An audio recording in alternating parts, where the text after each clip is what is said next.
Class 4. I am your SST teacher. Students, today is Wednesday. In today's social studies lesson, we are going to solve a worksheet regarding our yesterday's topic.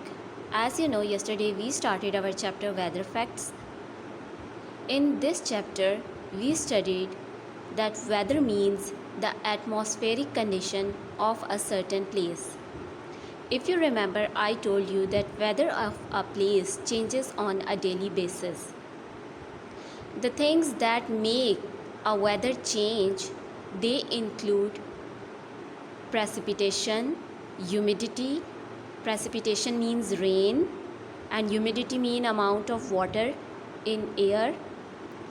Similarly, there were other factors like solar radiation. Solar means sun, radiation means rays. And I told you that sun is very important for our earth. It is the source of energy and light for our earth.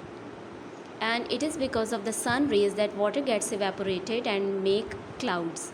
And from those clouds we get rain. In later part of this topic, we came to know that we have special devices to measure or gauge the weather changes. Today we are going to solve this worksheet, and in this worksheet we are going to talk about those devices that are used to measure the changes in weather. Let's start solving it. Please open your workbook from the given page.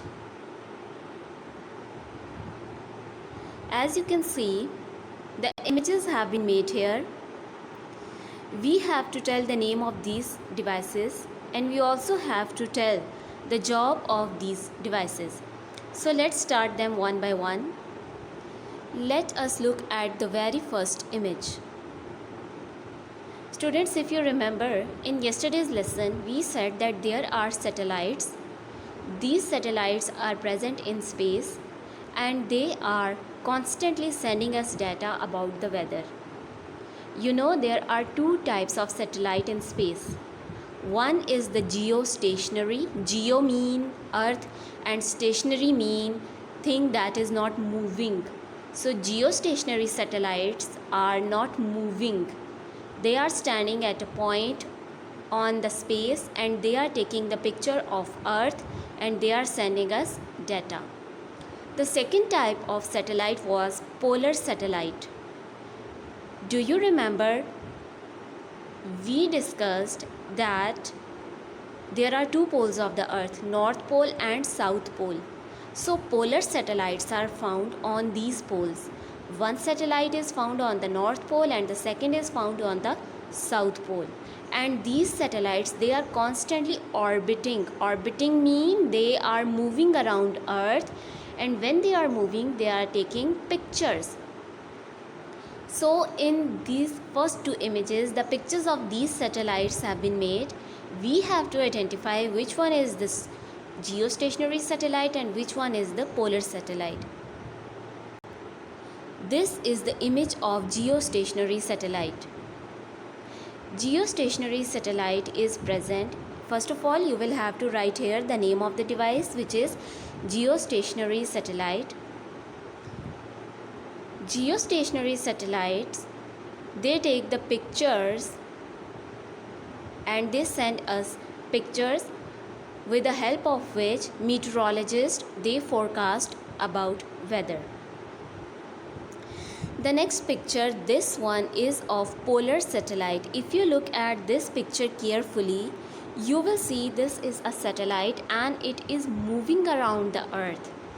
So the satellite that moves around the earth is called polar satellite. Please write here the name of device, which is polar satellite. Polar satellites keep on orbiting around earth. They send us pictures after every 24 hours. And with the help of those pictures, we update our data and we forecast about our weather. Now we are moving towards the next device. Please look at this device. Here is the picture. Please write here barometer, B-A-R-O-M-E-T-E-R, barometer. Barometer is a device that helps us to measure the air pressure. Air pressure is very important because when air pressure decreases in some area, then wind blows in that area. But when air pressure increases, then weather remains calm and unchanged. And the device that helps us to measure the air pressure, that device is called barometer, and here a picture of barometer is given. Now we are moving on towards our next device. Look at the picture given. We discussed this device yesterday as well. It is a picture of hygrometer.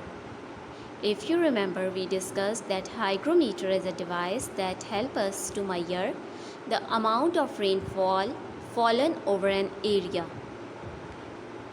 It is, students, it's very important to measure the amount of the rain that is coming down.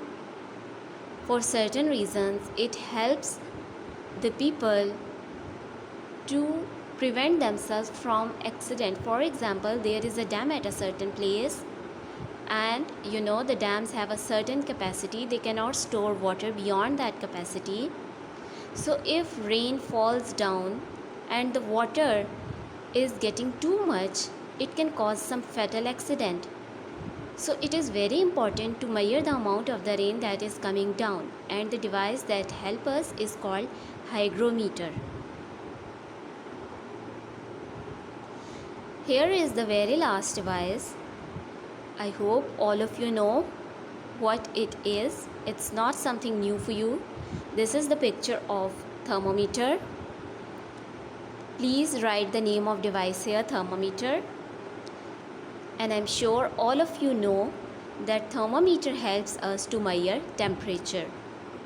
Even in our previous lesson, we discussed that in thermometer, mercury is used. Mercury is a liquid element and it expands when it is heated. And thermometer helps us to measure the temperature. So students, it was your worksheet for today. Please solve it. If you are having any kind of difficulty, please let me know so I can help you. Once you are done with this worksheet, please learn it properly. Learn the name of these devices along with their spellings, and then learn about their functions. Thank you, student. This is all about today's work. Take care. Allah Hafiz.